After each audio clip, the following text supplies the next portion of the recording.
We are available on all the different podcast platforms, of course, from Amazon to Spotify, etc., etc. But as always, I'm joined by our co-host of Outdo Creator himself, Patrick, and also Mr. Kroger himself, Ewan Wilson. And yeah, it's been an exciting week. Second week of the Giro coming to conclusion today. And we've also had the 4 days or 6 days on Dunkirk as well, and a variety of different one-day races as well, coupled with Mark Cavendish retiring. We'll get onto that, and as well a few transfers. But we might as well start with the Giro d'Italia. What have you guys thought of this week so far? I feel like since Evenepoel's departure, it's just been like punching breakaway victories. Like Ineos are quite renowned. I know they kind of like handed over the pink to FDJ, but I feel like whenever Ineos are in control, they do get to be quite savvy in terms of not expending energy where they don't need to. So they tend to let quite a lot of breakaways win. And as a consequence, we have seen some different victors, and I've quite liked that. Actually, I think it's quite refreshing to see kind of new, well, not new faces on the block per se, but just different people, kind of underdogs getting the victories. I've actually quite enjoyed the last week. It's perhaps not been the most entertaining in terms of a GC narrative, perhaps, but I think that it's been really interesting from kind of seeing kind of just different names picking up victories, being in the breaks. It's been quite interesting racing overall. The GC Yeah, has been like watching paint dry. yeah, it's not exactly the most exhilarating. Giro, I know the other week when we said the Sky Train was back, I kind of forgot about its consequences. This is one of them, quite stale racing. Yeah, the breakaway battles have been interesting, but boy, oh boy, we've had a mountain stage this week. We've had a pretty hardy looking hilly stage. Boy, do I miss Tadej Pogacar. Do I miss Jonas Vingegaard? Never thought I'd say I miss the Jumbo Visma sort of dominance, but at the moment it just feels like we're getting very stale racing. The GC guys are a little bit too afraid to attack. It's very similar to last year's Giro, but I feel like it's just a more extreme version of it, where the guys are waiting and waiting and waiting. By this point in last year's Giro, we finally had the sort of waiting period break. That was when Bora ripped everything up in Turin. This year, we're still waiting on that kind of pivotal moment. It might come on Tuesday, but I mean, it's pretty shocking that Bonamici is leading this race. Who'd have thought that was going to happen? That was on no one's bingo card at the beginning of this Giro. But there's been plenty of good performances from guys that really should win Grand Tour stages. I'm thinking of Brandon McNulty. Glad he's finally got a stage win on his Palmares. He's worthy of it. I know Rubio as well, similarly worthy of a Grand Tour stage performance at this Giro. It's been nice to see certain people get wins, but overall the GC battle it's really quite boring. Yeah. Yeah, It's terrible. It's I mean, absolutely terrible. Like Magnus Col today we thought Oh Jumbo yeah, Visma were getting to the front and are really gonna take the race by the scruff of his neck, but nothing happened. Like there was yeah. a bit of acceleration on that final climb, but nothing. It was Almeida freaking attacking. That was crazy. Yeah, Before I talk about Roglic, also Magnus Cort Nielsen got the kind of trifecta second Dane in the race to have done that behind Pedersen, so it'll make Scott happy. I'm surprised you didn't bring it up, Scott, to be honest with you. Why am I the one who's it's such bringing a this long up? Giro. But I don't know, Roglic, how's he going to win this?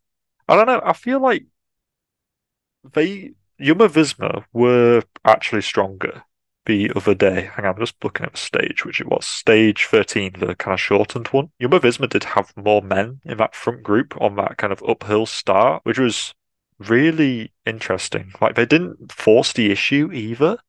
Like I was quite surprised that they just allowed Ineos to they got Ben Swift back in and Sivakov back in. I think like Jumbo could have actually done something more on that stage. I was quite surprised they're taking this Giro relatively slowly. Perhaps they're just really thinking about we're just going to smash this in the last week in the upcoming stages. Of course, we're going into the kind of the second rest day now. But, I'm looking towards, stage 18, 19, 20. Basically. Is that what Jumbo Visma's thinking? Three big hard days, including that TT. Let's face it, the Giro could be won or lost on that TT alone, even if nothing happens in terms of GC in those stages. So I feel like Roglic is just keeping his powder dry. Could they do something in terms of kind of dropping the Ineos domestiques?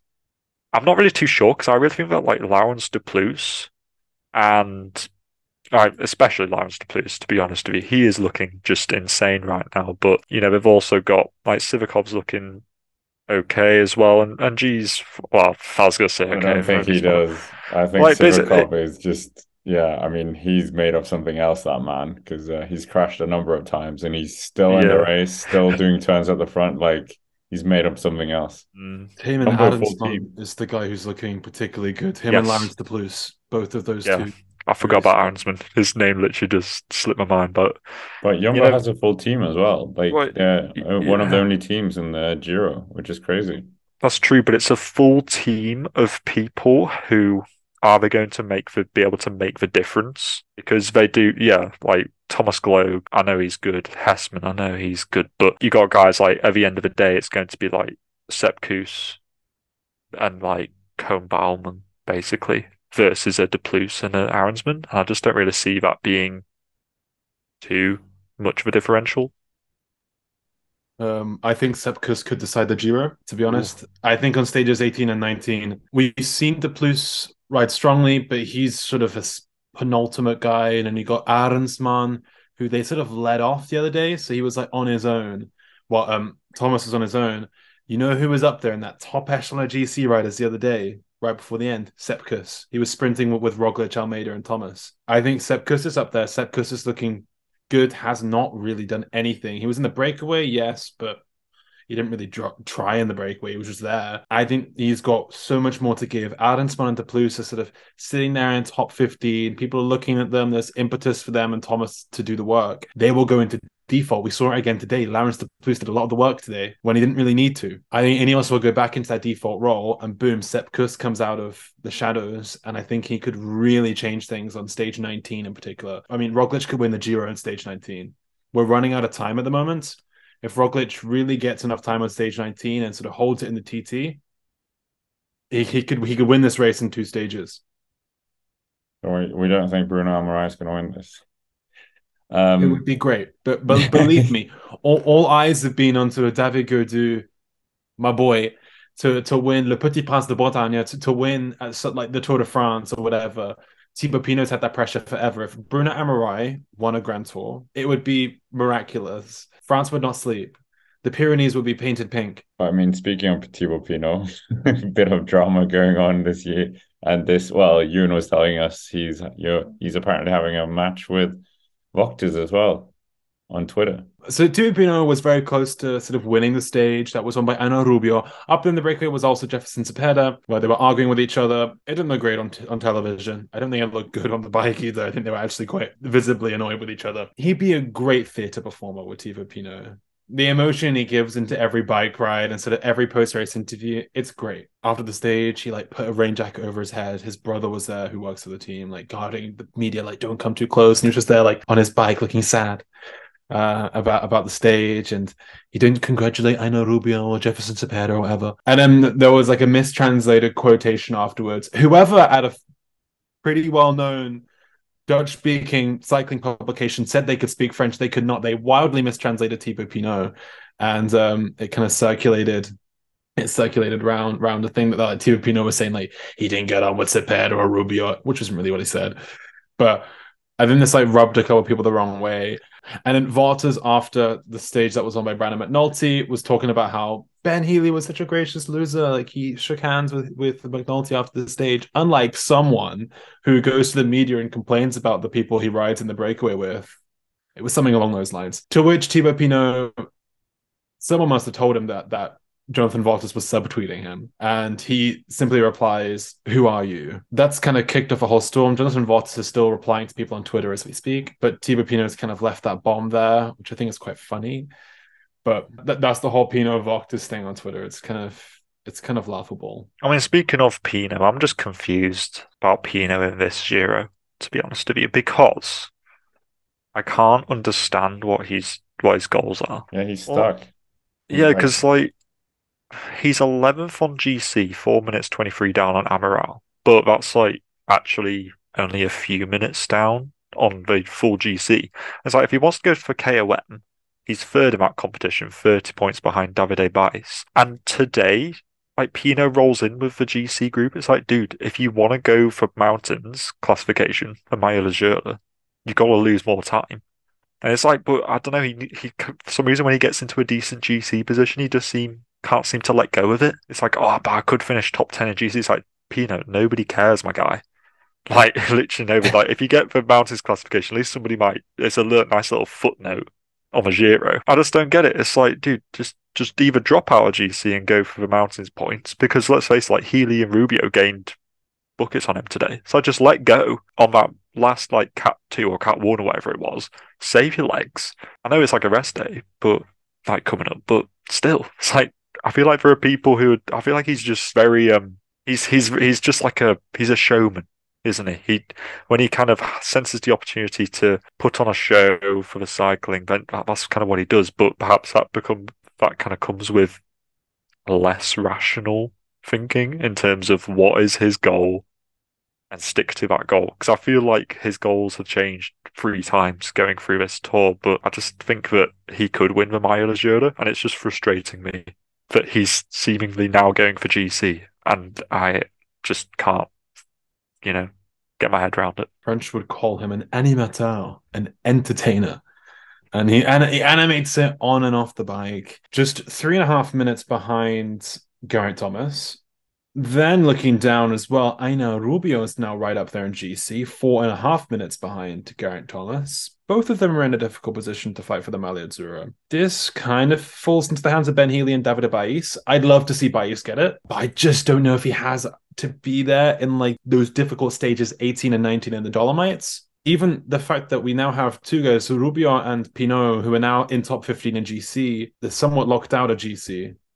And also the fact that Davide Bais might not be strong enough in the high mountains, that really means that I would say a GC rider could be right in the mix to win the Maglia Azzurra, because on that final, the Trecemi Lavaredo stage 19 stage where we're saying that Roglic could win it there. If that's a GC battle, remember that's also the Cimo Coppi, so get lots of points there. There's also quite a few mountains on that stage's profile. Then at Monte Losadi on stage 20, where the time trial is, that also grants mountain points. There's a real chance that maybe Rubio and Pinot have locked themselves out of this battle, and the GC guys can still come in and sweep in a wave of points on those final couple of days in the Dolomites. At the same time as well, this really helps Davide Bais. All he needs to do really is go in the breakaway on one of those Dolomite stages, and he has a really good chance of getting it. I mean, it would be amazing for David Bais, but we're recording on the Sunday, a rest day on the Monday. Mark Cavendish, it's his birthday today. It's been leaked that there's an announcement that he's going to be retiring at the end of the year. 3rd place is the highest place he's got at the Giro d'Italia. Yeah, what do you guys think of this? Greatest sprinter of all time? Yeah, you could argue that. I'm just trying to think of other names which kind of pop to mind, but yeah, Cavendish is a very legendary name in the sport in terms of sprinting, to be honest with you, and also just being a bit of a character. On and off the bike. Yeah, I can kind of understand his reasoning for retiring, considering that, yeah, like you say, went 3rd in a Giro stage is promising, but also when you consider that the goal is probably win a stage of a Tour this year, coming 3rd in a Giro stage where it's pretty weak enough as it is, trying to win against the likes of a Jakobsen or Lorna Vegan or Melier or X ever number of good sprinters. Cap's going to have a pretty tough time, but is it too early to kind of call it quits? I don't feel like Astana has been an especially great fit for him so far. Could he kind of hold out another year or so and kind of hope that Astana makes some decent signings over the winter to try and help him? I don't know. I'm really trying to be as optimistic as I can be here, but I can understand his reasoning for leaving. I just feel like ever since the 2021 tour where he got all those wins, he kind of left Quick Step, and things just haven't been on his side. So a retirement is somewhat unsurprising in a way. After being branded as a Mark Cavendish hater by the general public of YouTube last week, just preface this point by saying that. But it's very savage. Yeah, but maybe I was too harsh about my opinions there, but I think sometimes it's best to leave on a higher note than letting it sort of fall letting the wheels fall off. Like if he did retire at the end of the 2020 season, I think that would have been quite a sad way for him to go. Probably why he cried at the end of Gent-Wevelgem that year is because that's not how he wanted to go. He had the opportunities to sign back with other teams, and he's done well in his sort of comeback, his post-COVID comeback, which has been pretty exceptional. Most people wrote him off, somewhat rightly so at the time, but no one expected him really to come back to where he is. I think Astana, I mean, beggars can't be choosers. He didn't have a contract at the end of last year with the Paris Cycling Club. Financial problems. I'm not over it. And then at Astana, he's got a decent lead out train for the Tour de France, but I'm really seeing a hard pathway for him to get that Tour de France stage win by a sprint. Stage 19, I'm telling you, from a breakaway, that could be Cavendish's day. If he needs to pretend that the Tour de France is like the British National Championships last year. He rode a brilliant race there, rode it as if it was a classic. Well, it was a classic, but like from the breakaway. If he does that kind of ride on a stage of the Tour de France, if he just pretends he's at the British Championships, then boom. I think that's probably his best way of winning a stage at the Tour de France, because what we're seeing here at the Giro is that he's not a top flight, like S-tier sprinter. The Giro sprinting list is nowhere near the caliber of the Tour de France's one. Merlier, Groenewegen, Jacobsen, Philipsen, even Wout van Aert, maybe. Like these guys are just like an echelon above him. Hey, they're just like, it's seeming quite difficult for him to be in that position. So I understand why he's calling it quits now. I think he's definitely got a career in the sport afterwards, in the media, on television, whatever. I think he'll be there. He is a character. He's definitely changed sort of the sprinting game as well, but that sprinting game has changed around him. His sprinting style is now kind of démodé, you dare say, where, yeah, Caleb Ewan is kind of like him, but the Jonathan Milan Kittel style, that's kind of more prevalent now. And yeah, I don't think Cavendish is as polyvalent as a sort of as a Philipsen, as a sort of Milan, or these other guys are. So I think he's leaving at the right time if he just wants to leave in a high. It's not a high though. I don't think so. But he's not leaving like with Froome. We've had Froome for a couple of seasons now. He's just eroding away his legacy. I think Mark Cavendish is somewhat still has a legacy there. Yeah, and this is why I think maybe doing it now is better than it would have been in 2020. I think his legacy would have been more bastardized if he did in 2020, because he had a couple of years of just being completely irrelevant from the bunch, and it was a bit sad. Where now it's like, oh, like it's a very close memory, that green jersey. He won a Giro stage at Balaton-Furet only a year ago. Like he was still right up there not too long ago. If he leaves now, boom, I think it's a pretty classy way of going. Then he can make his transition to whatever he does next pretty quickly. Favorite Mark Cavendish moment for both of you? Oh, favorite Cavendish moment. I'd probably say, I think it was that first win from a 2021 season where he was kind of back. I think it just really caught me off guard, and it was just he was actually just so full of joy from that victory that I know you could kind of pick the kind of classical ones from like the HJC high road kind of stuff, but I feel like I reminisce more with the comeback from 2021. I agree. I think that first win, it was somewhere in the north. And then he won in Châteauroux. He got the keys to the castle. I remember that commentary line from the day, like, because he won there. It was his first ever Tour de France stage was there. Then he came back to Châteauroux and won there again. Well, actually, the third time in his career he won in Châteaurough, the city. So I thought that was a really nice moment. I think most of the stages from that 2021 Tour de France are very nice memories. That day as well into Carcassonne, where he won and he was so exhausted. And like the interview afterwards, I thought was really raw and honest. I think that there have been plenty of sort of classic Cavendish moments. Even the sort of the 2016 Tour de France when he took the yellow jersey at Utah Beach, right in the north in Normandy, to round out finally getting the yellow jersey. That was quite a big moment in his career. And okay. Mine one is definitely going to be world champion Mark Cavendish being led out by Bradley Wiggins on the Champs-Elysees. That was an insane moment, and the fact that Team Sky just did it. I was just like, True. That was such the year of British cycling. It was insane. That was really good. That is always somewhat tainted by the week later of him being this huge, overwhelming favorite to win the gold medal at the London 2012 Olympic Games and missing the mark completely. That doesn't matter. That I was know, he I know, won on the I know, day. He but was like there's no for me, that tainted, was there's no like, asterisks, there's no asterisks. He won it. Bang, done, sorted. Fantastic career, as we said. We'll see what he can do. Hopefully he breaks this record. But moving on, we forgot about it last week. Transfers.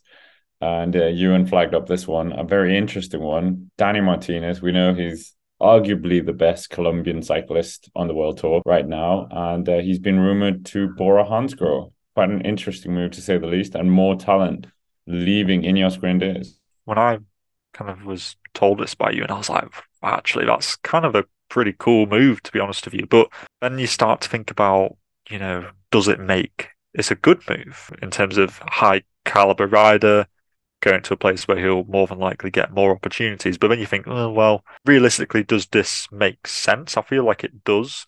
Although Bora definitely seem to have, Jai Hindley as their main man because he has won them a Grand Tour, so he's clearly got for priority. Whereas Martinez, aside from that Egan Bernal victory at the Giro d'Italia, has he shown the form over 3 weeks to be a Grand Tour contender? I don't really think so. But is that just because he hasn't actually been given the opportunity to do so? Has he always just been a helper? If he was given the full support, would he actually be better off? So I feel like there's still a lot of unknowns there, but in theory, he's got the TT, which is not as good as a Vingegaard's or a Pogacar's, but it's good enough where it's still very competitive, and that's vital as a GC leader nowadays. They do also have like a Vlasov and a Hindley, so I guess Martinez makes sense as a third GC rider in terms of sending one to each Grand Tour. But then they've also got like Bennett in there, Kemner if he wants to keep on pursuing this GC thing.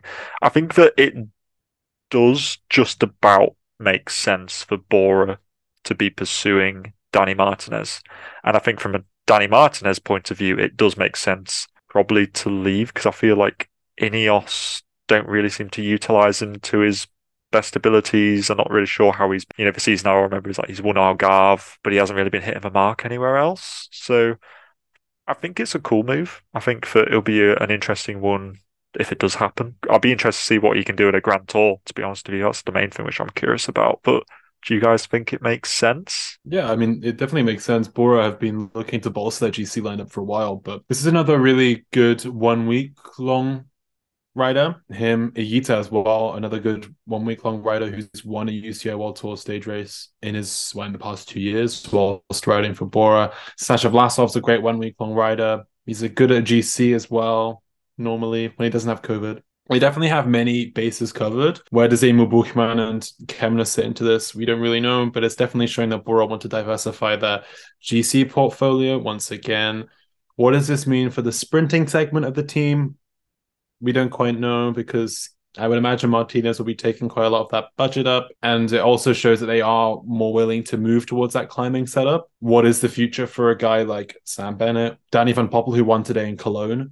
What's his future going to be? As a top tier leader man, is he going to go elsewhere? He only just signed last year. What's his future within the team? Like, there's plenty of guys where you think with this climbing setup, what does the future hold? But it definitely makes sense. The team already have Higuita as a Colombian rider who they've taken from somewhere else and they've given some success to.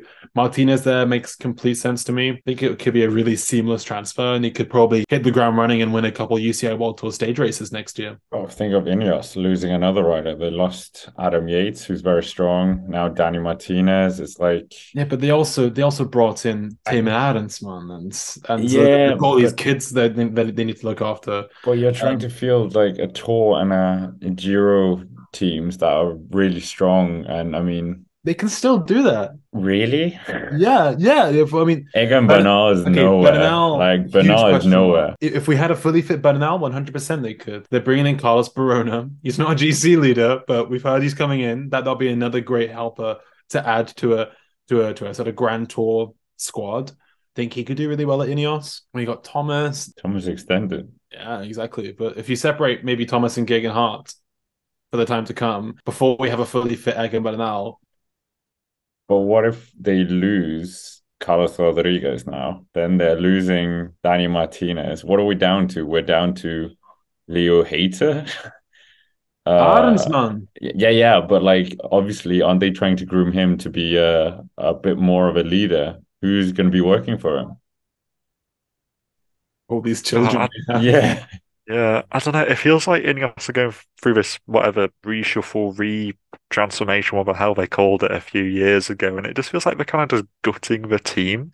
I feel like Bora, if they got Martinez, perhaps they're sensing an opportunity because let's face it, there's Pogačar and there's Vingegaard, who at the Tour. That's first and second, barring anything catastrophic happening. And it was G who finished in third place last year. Are Bora sensing an opportunity to be basically the third favourite at all times because they've got like Hindley. Of course, we'll see what he's going to be like at the Tour this year, but he has seemed pretty solid over Grand Tours. I know he didn't do that great of well to last year, but I feel like Bora actually looking.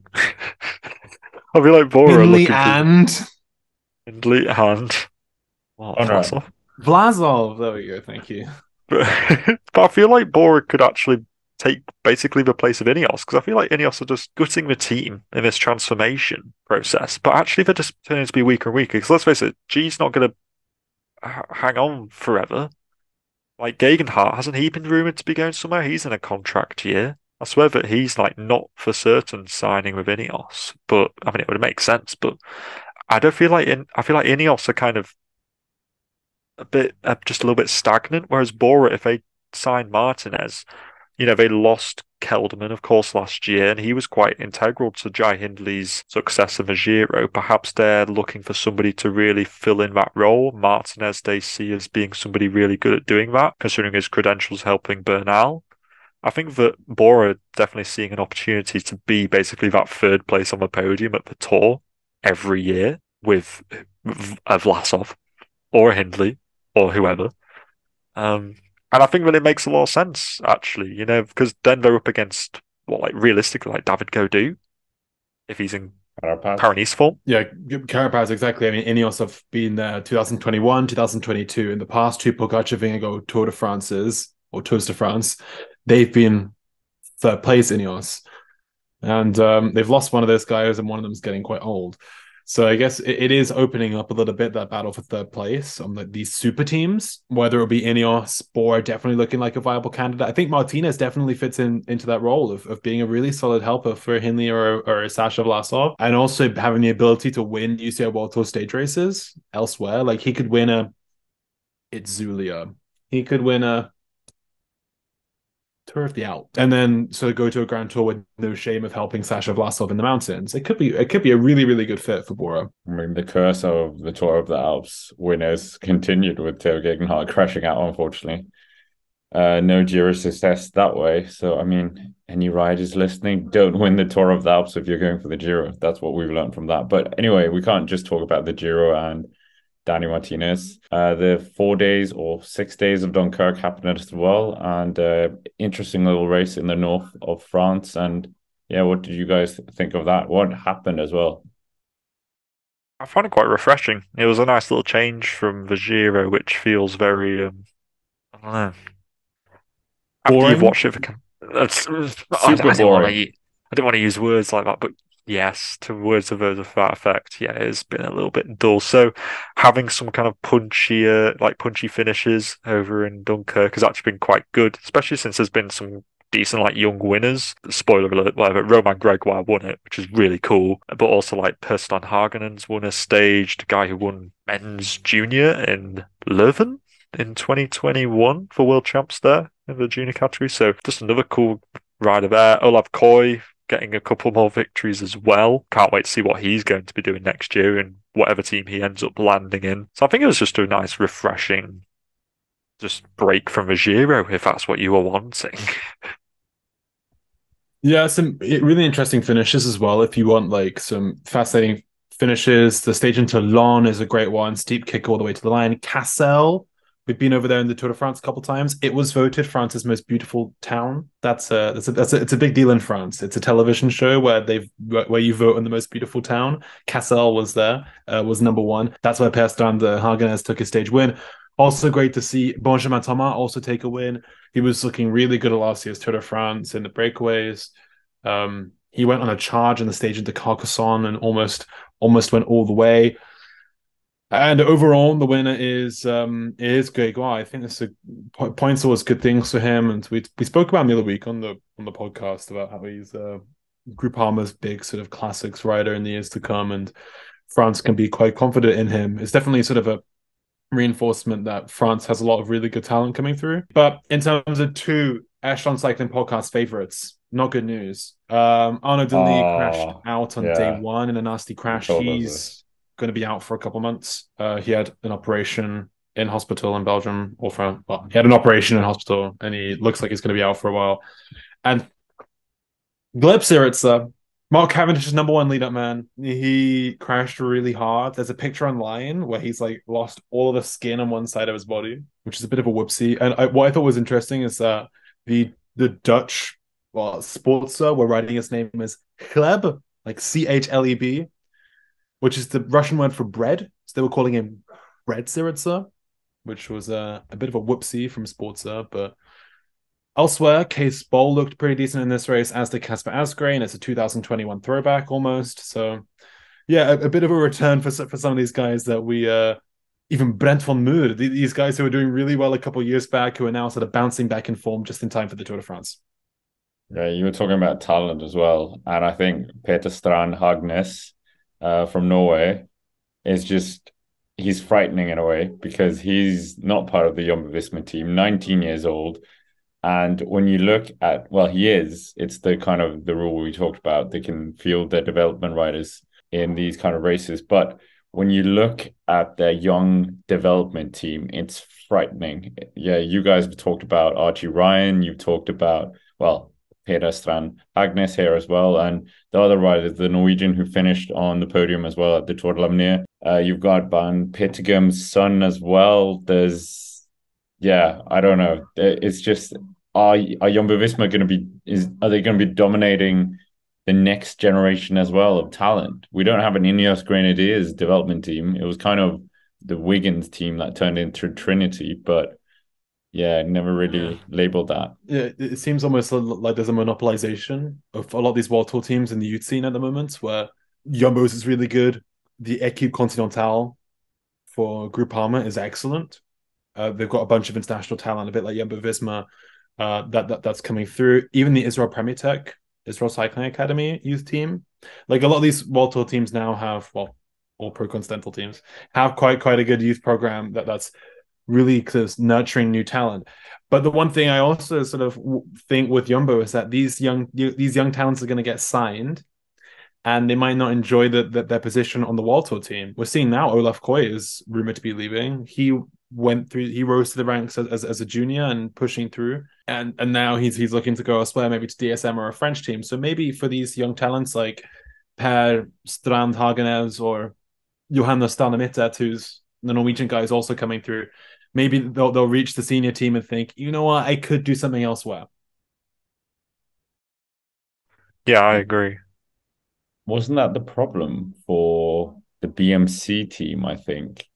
Because they had a development team that Sivakov was part of, and they were so annoyed that they kept losing talent. So that's why they shut it down, because all the good talent from that team went elsewhere. So it was like, what's the point? I mean, Ewan spoke with Tyler Finney as well, or Taylor Finney, about he was with Livestrong, and then he was kind of seeing that he was going to go into Radio Shack, which was the bigger team. So there is a problem with this development. But yeah, I think it's a good point as well with Koy now. He came up and now there's not really room for him in the team either. Yeah, I think that is very true. It depends, yeah, just how many opportunities these youngsters are going to get, because Jumbo is quite good in that they do bring up their under 23 riders to almost get a sense of the World Tour before they kind of fully dive in. There's also like the whole argument of like Jumbo Visma riders will go to like Tour de l'Avenir and stuff just to kind of really stomp it out, and which is can be a little bit, I presume, like annoying for considering that they're basically like a pro rider enough as it is. But in terms of Jumbo Visma dominance for the future, I kind of, yeah, I feel like it will probably happen. Probably not in like the sprinting category, because they seem, if they were interested in sprinting, they would fight more to keep Koy, but they haven't really, despite the fact that he is so prolific and 21 years old. So I think that they just have a real focus on on GC, and then just a Wout van Aert Laporte duo for sprints whenever they're so pleased to decide to do that, they can go do that. But I do think that in terms of GC dominance, I mean, these youngsters are signed up until 2026, and newsflash, it's 2023. In case you didn't know. And so therefore, another 3 years of Jumbo dominance is probably fairly realistic, especially when you consider that Jonas is not some person who's about to step into his grave, is he? He's still young. And you could say, well, Roglic is eventually going to, I don't know, 5 years from now, maybe he won't be as good. But he's still signed on a long contract. Like, he is. Laporte's got a big contract renewal this week as well. He's on until 2026 or so. He got a big multi-year renewal this week announced. Vingegaard got his a couple of weeks back, where he's going till 2027. Yeah, the likes of Per Strand Hagenes, he's here until 2026. He's 19 now. Quick maths. He'll be 22 by the time his contract will be up. Yeah, he's still young, but that's also quite a bit into the future. The Jumbo-Visma's future as a team is not certain. We know that sponsors are pulling out. I think Jumbo is pulling out by the end of next season. So we don't really know what's next for that team. The fact that they signed him, Stana Mittet, Hagenes, and Jürgen Nordhagen on long contracts suggests that maybe Visma will step up, as Visma's a Norwegian company. Maybe they'll step up and support the team on a long vision and fill the financial gap. But yeah, I mean, Jumbo Visma it's bursting at the seams with so much talent, and they're doing quite a good job at sort of signing them on for long amounts of time. But what if they don't reach their potential? We've seen this before, where some kids look really good and they just don't fight through. I mean, if they need a supermarket, Walmart, they own Rafa. So maybe Walmart should get their name in the World Tour scene. I mean, we've seen Lidl. We've seen Lidl, yeah. We've seen Lidl in this. Yes. Lidl news, by the way. Lidl is now going to become, I think, Trek Segafredo's lead sponsor next year. Oh, yeah. Oh, well, there we go. So can't have that one. So either Tesco, Sainsbury's, Walmart. I'm sure there's other supermarkets. Netto in Denmark. I wanted to kind of just one last point on the kind of Jumbo, kind of youngster dominance for the future. I mean, when you look at even just their main team now, I know we're talking about these new guys coming up, but like Gloag, Hessman, the Van Dijk twins, these guys, they've shown decent flashes, but is it going to be a point where Jumbo is too saturated in terms of talent? Like the Van Dijkers, for example, I think they're probably some of the most kind of promising classics riders going, but they're only contracted until next year, 2024. And it's like, no offense to them, but they're just overshadowed when it comes to classics, because they don't even get a look in, because you got Dylan van Baarle, Wout van Aert, Christophe Laporte, Eduardo Affini, just Tratnik, etc. Like these guys contracted till next year, they're going to need to make an impact on Jumbo, or they're going to go somewhere else. And it's just kind of a bit like it feels a bit shit that these youngsters basically just get hoovered up, and then they kind of eventually it's like, I know it feels like kind of old, like they're getting 20, 23 years old, 24 years old, and they still haven't really shown much, because Jumbo's just like gone, we are not letting you go because we know you're good, but you're not going anywhere else. I'll be damned if you do good at another team. And I don't know, it feels like a bit of a shame that Jumbo is so dominant. They've got all these great riders who, if they don't immediately succeed, like we've been so accustomed to with this Pogacar Evenepoel kind of thing, who've just gone poof, out of nowhere. Well, not out of nowhere, but you know what I mean. But, if they don't succeed immediately, they're kind of just like shuffled to the side a bit, which feels a little bit like a bit not great, to be honest with you. I feel like there's just a lot of talent, which I feel Jumbo-Visma should be using first before drafting in the next dude who's got this massive hype about him, But then maybe like, what if Vingegaard isn't quite up to scratch? And then they could just throw in Johannes Staunemitted and he We don't punches. talk ill about Vingegaard. No, but like, let's say for instance, like he's just not quite there one year, and then they just throw Johannes Staunemitted in there, and boom, it's still a Scandinavian win. Don't count it that. is a bit sort of it is demoralizing when so many sort of young talents are just bursting through and boom, they just get signed until like the year 3000. Tayman Hirat, for instance, is signed until 2027. He's won a bunch of races this year. The one that's particularly demoralizing is Jørgen Nordhagen for Norway. He's 18 years of age, only just turned 18, born in the year 2005. He won the Peace Race, which is historically quite an important race for the under 23 level and the juniors. He won that this year, and boom, what happens? Instantly gets swept up by Jumbo Visma until 2027. It's just like no one can have like a sort of organic rising story. They all just get swept up by Jumbo Visma. But we'll see. We'll see if anything happens. Like I remember back in the day, Ineos had this similar kind of thing where they like picked everyone who like did good in the junior level and like tried to see if they could do something. Nowadays, they're a little bit more sort of cunning with their junior program and choosing like riders who have good stats or people from the track or whatever. Whereas like Jumbo are now doing this sort of we will pick everyone who performs well in the Peace Race or in the Ronde de l'Isère or in the Tour of Alsace. Like it just seems kind of like they're kind of picking and choosing. It's a bit of a pick and mix, but is that strategy sustainable forever? We'll find out.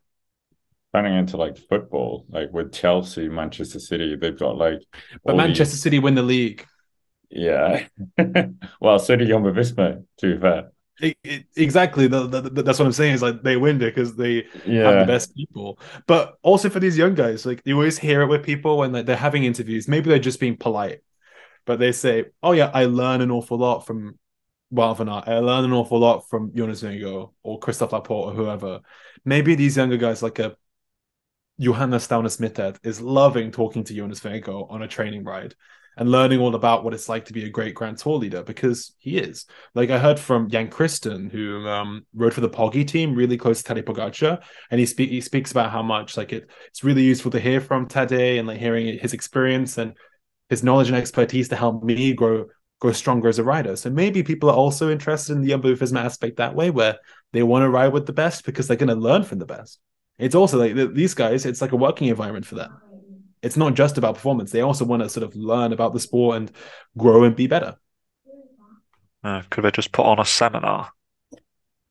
Guys, gather around the fire. I have stories for you. It's just like, yeah, then Vingegaard just kind of emerges with his chalkboard and just starts. It's like me, everyone else. Yeah, it's just like, here's how you do it, everyone. Have you heard of Teed? It's just like, there you go. This is what go live on a volcano because they can't like go partying or like do anything fun. So they all just like no girls, no this, no that. Teed. Do you want to have fun? Yeah, exactly. They all like hold hands and sit around in the circle. And Jonas Vingegaard's telling everybody like the magic secret formula of beating Tadej Pogacar. Wout van Aert. That's who you need, and Roglic. That's it. That's how you beat him. What you need is Pogacar to have one bad day in a 3-week Grand Tour, and that's how you win. You need a Wout van Aert, a Roglic, and a Galibier. That's how you do it. It's a glad on after that. We forgot to make a clip about this, so we might as well bring it up again. Miguel Angel Lopez is continuing his tour of winning continental stage races, and it looks like he's going to be adding the Joe Martin stage race, a stage race in America. But I mean, the question isn't about obviously he's going to win more of these stages because, as we said, it's a bit like what was it you said, Ewan? You said it with Mentias, not Oscar. It's a bit like Beyonce turning up to a karaoke contest. But I mean, the question here is, what is the future for Miguel Angel Lopez? Is this his future now? Just because who's going to touch him? All I got to say about Superman Lopez, I mean, we give him so much airtime.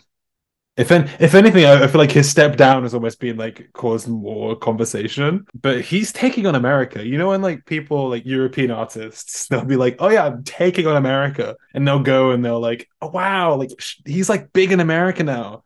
That's like Superman Lopez. Like he's now big in America because he won a stage of Tour of the Healer, and he's now doing well at the Walmart Joe Martin stage race. His time trialing record this year, I don't know if you've noticed.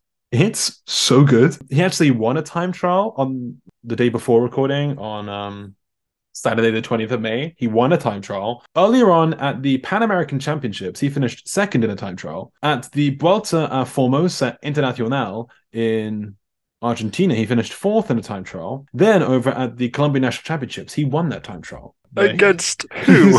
He's Who did racing he against beat? guys. Yeah, like these are not top tier guys. So I guess it is similar to like the whole Beyonce metaphor here.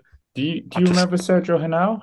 He's riding in that race that he won the time trial in for Denver Disruptors. Never heard of them. The Disruptors. What is this? Yeah. Sounds like the Also, Swift team. yeah, I mean Fabio. Oh, he's a team, I was gonna say Fabio Duarte. He's a teammate of his. Sergey Tvetkov, also riding for Denver Disruptors. He used to be pretty high level, right? He's a Romanian rider. Is now based in the US. Yeah, it's not exactly the most illustrious start list here. But who's going to pick him up? Like anyone in the World Tour who's actually going to pick him up? It was that whole thing of Korotek Yeah. thinking of maybe doing it. And honestly, given how Korotek have been doing in the Giro, I reckon they should reconsider because, dude, they've been whack. All they've got is their biggest airtime is Vacek chatting shit Ding ding, ding ding. about For real, Remco and how he's like rattled him in the past or something like that. Why are we slating Korotek when Green Project are really the victims? True. Green They Project should have be- been vapid. Nowhere. Korotek have brought the party. You know why? Karel Vacek. You know why? Veliko Stojnic. Sasha Konchev. Veliko Stojnic is second currently in the Fuga Prize. Big deal. Is it? Never was a Is Fuga it? prize. It's like team What? classification at a Basically, website.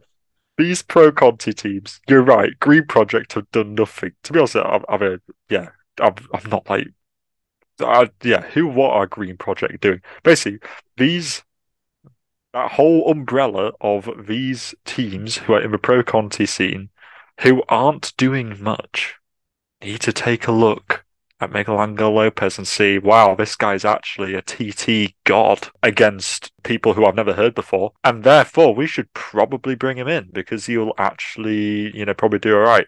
He's beating the Denver, what are they called?